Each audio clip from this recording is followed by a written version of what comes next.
Palm Sunday is obviously different. Holy Week is such a time for connection, and the message is such a big message, especially on Palm Sunday. I want to share that message because I know that I have a lot of Orthodox friends who follow me, and I want to feel like we're together. Even if you're not Christian, Orthodox, or Catholic, even if you're just spiritual, I think that the message today is a good one, and it's actually my favorite reading of the entire year, so I'm excited to share it. On this day, Jesus came into Jerusalem, and it wasn't a grand entrance. He didn't come like, here I am, He just rode in, but people knew that he was coming, and they made it a big deal. And they went around and they found palms, and they waved the palms at him as he was coming in, praising him, praising his goodness. They were honored that he was coming to their town. But in addition to these people who were praising him and loving him and accepting him, there were this other group of people who wanted him dead, clearly wanted him dead, wanted him not only dead, but wanted him to suffer a crucifixion. And when he came into town, he went to his temple, a place of holiness, a place of goodness, a place that he cherished. And what did he find at his temple? He found a bunch of crooks, a bunch of dirty crooks doing dirty business. And this was a place that was meant for peace, for love, for good. And I think in today's reading, it's the most real version that we get of Jesus. And it's something that really shows his humanity. But then later in the verse, it also shows his power. And the verse, by the way, is Matthew 21. It's like 1 through 17. And I love this verse because it begins with him finding these people in his house. And he is not happy. In fact, he gets mad. And you think about Jesus, you think about him being this holy person. How could he get mad? And there are times when I get mad and then I feel bad that I got mad. You know, I'm like, maybe I shouldn't have gotten mad. And in this verse, he comes into his temple, he sees them in there, and he gets mad. He actually gets so mad that the Bible says he flips a table over. Can you imagine just being that mad and just flipping a table? And he goes to benches. There are benches around, and he flips the benches. And he says to them, and I'll find the direct quote, he says, "My temple will be called a house of prayer, but you are changing it into a hiding place for thieves." And that's how it feels when we get mad. You know, we're like, no, we stand for goodness. We stand for what we believe in. And if anybody comes in here and is trying to do dirty business in here, like, we're gonna react and get upset. And he did. But in this verse, soon after he gets upset and he makes a big stink of things, what does he do? He leaves. He just leaves. Just quietly and humbly leaves town, you know? And it's like he's just saying, I'm not accepted here. You're not accepting me. This is what I stand for. This is what my temple stands for. You are violating what I believe in.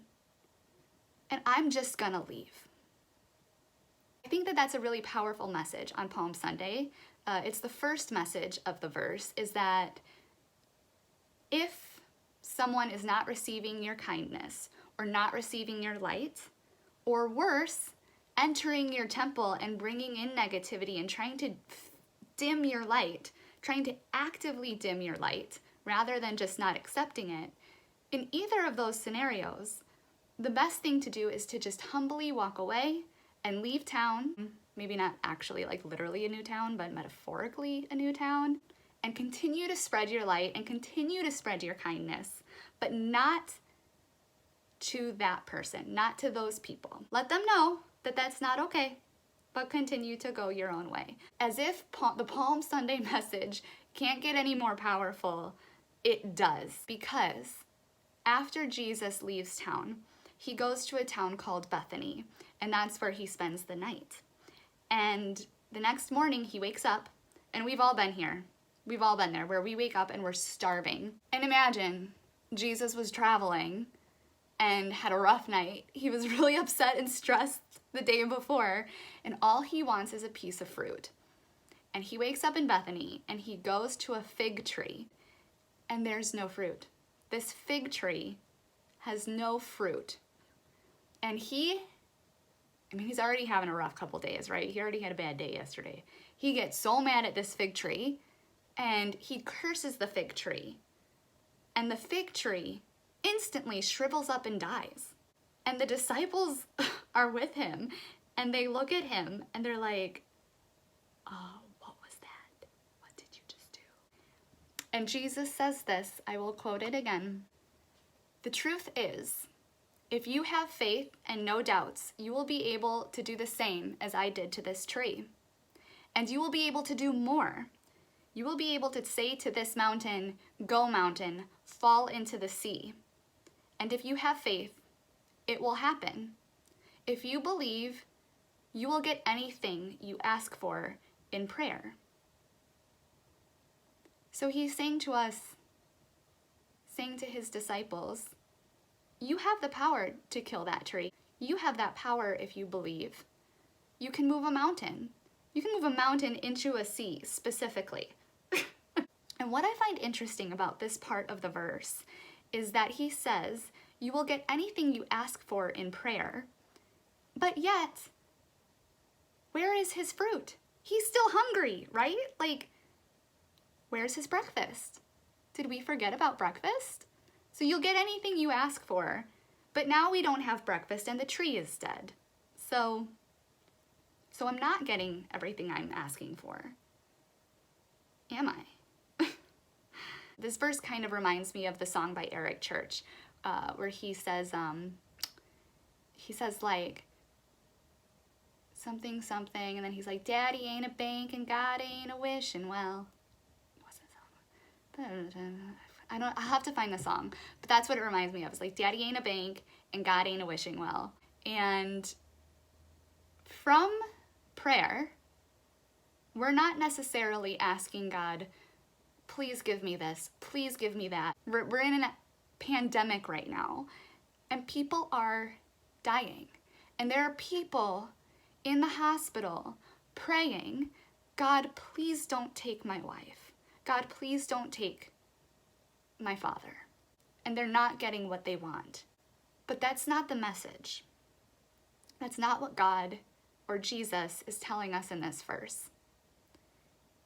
He's not saying you're going to get what you want if you pray. He wants fruit. And the fruit tree is dead. He killed it. So what I believe, and I interpret the message to be, is that through prayer, we gain his grace. And we receive eternal peace. So no matter what happens, if the fig tree has no fruit, we can remove that tree from our garden. We can move that mountain from our view. We can control our environment by killing certain things and moving certain things, and it's really all about our perception of things, right? We can look at that passing not as a loss of a loved one, but as an event that brings us even closer to God's kingdom, because now we have someone who was in our heart, so strongly in our heart on earth. Now that person is above us and is able to guide us in a spiritual way that they were never able to do while they were on earth. They could text us on earth. They could call us and say, hey, there's a tornado coming your way. You got to get in the basement right now. I just saw it on the news. But they can't guide us from above when they're on earth. And then it turns into, I wasn't asking God, please. I wasn't asking for this. I wasn't asking for that. It turns into this beautiful thing. That's my take on it. These negative things don't affect us if we are strong in prayer. So I wish you all a very happy Palm Sunday, And I'm excited to go through a virtual Holy Week with everybody because we're not together.